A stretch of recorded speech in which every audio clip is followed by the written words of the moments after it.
আসসালামু আলাইকুম। কি অবস্থা সবার? আশা করি খুবই ভালো আছেন।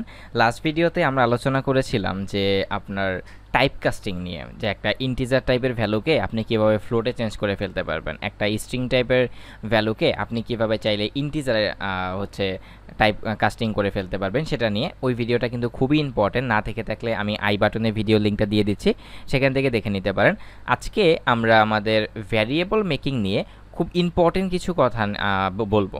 কারণ আমরা ভ্যারিয়েবল তৈরি করতে পারি কিন্তু সবাই, কিন্তু একদম রাইট ওয়ে আছে। টোটাল 3টা ওয়ে আছে ভ্যারিয়েবল তৈরি করার, যে 3টা ওয়ের যে কোনো একটা ওয়ে আপনাকে ফলো করলেই হবে।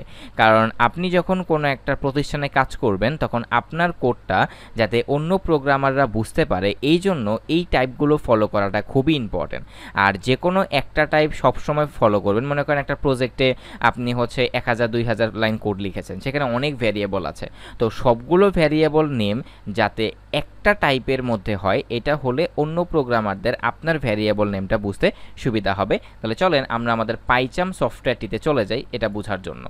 এখানে টোটাল 3টা ভ্যারিয়েবল লেখা আছে, 3টা ভ্যারিয়েবল নেম দিয়ে সেম ভ্যালুই লেখা আছে। এটা কোনো সাবজেক্ট না, সাবজেক্ট হচ্ছে একটা জিনিস খেয়াল করেন তো, এই যে প্রথম ভ্যারিয়েবলটা আমি এটা কেটে নিচ্ছি, এই যে প্রথম ভ্যারিয়েবল নেমটা এটা কিভাবে লেখা আছে একটু খেয়াল করেন। যখন একটা ওয়ার্ড, যেমন এখানে লেখা আছে মাই ভ্যারিয়েবল নেম, এই জিনিসটা কিন্তু মানে বোঝা যাচ্ছে। কিভাবে বোঝা যাচ্ছে খেয়াল করেন। মাই হচ্ছে একটা ওয়ার্ড, এই ওয়ার্ডের সাথে ভ্যারিয়েবল নামক যে ওয়ার্ডটা সেটা যখন যুক্ত হচ্ছিল তখন ভ্যারিয়েবলের প্রথম অক্ষরটা বড়, আবার ভ্যারিয়েবলের সাথে যখন নেম ওয়ার্ডটা যুক্ত হচ্ছিল তখন নেমের এনটা বড়। তার মানে একটা জিনিস কি বুঝতে পারলেন, যে এই টাইপে যখন একটা ভ্যারিয়েবল লেখা হয় তখন হচ্ছে একটা ওয়ার্ড লেখার পরে যতগুলো ওয়ার্ড আসবে তার প্রথম ওয়ার্ডটা বড়।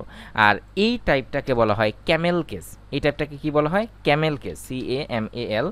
আমি স্পেলিংটা নিয়ে একটু কনফিউশন আছে আমার, CAMEL। এই টাইপটাকে বলা হয় হচ্ছে Camel case, CAMEL, Camel case. এটাকে বলা হয় ক্যামেল কেস টাইপ। আপনারা খেয়াল করবেন, আমি আমার ভিডিওগুলো দেখলে খেয়াল করবেন আমি অলওয়েজ ক্যামেল কেসটাই ইউজ করি। ওকে, এবার বাকি 2টা টাইপে যাই। এই টাইপটাতে খেয়াল করেন মাই ভ্যারিয়েবল নেম, এখানে প্রত্যেকটা প্রত্যেকটা ওয়ার্ডের প্রথম অক্ষরই বড়, প্রত্যেকটা ওয়ার্ডের প্রথম অক্ষরই কি বড়।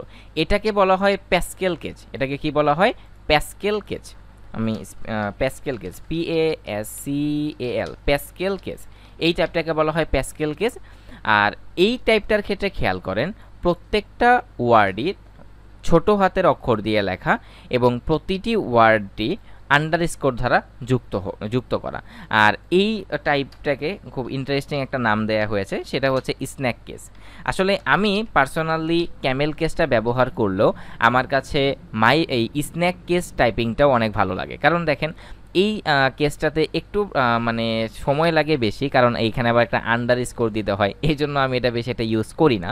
এই জন্য আমি বেশিরভাগ ক্যামেল কেসটা ইউজ করি। কিন্তু এই স্নেক কেসটাও আমার কাছে অনেক ভালো লাগে, যে হচ্ছে মানে সবচেয়ে বেশি রিডেবল আমার কাছে মনে হয় এই স্নেক কেসটাই। কারণ একটু স্পেস আছে, একদম ভালো মতো দেখা যায়, আর সবগুলো জিনিসগুলো হচ্ছে ছোটো হাতের লেখা। বিশেষ করে আমার ভালো লাগার কারণ হচ্ছে এই আন্ডারস্কোর, এবং রিডেবিলিটি সবচেয়ে বেশি আমার কাছে মনে হয় এই স্নেক কেস।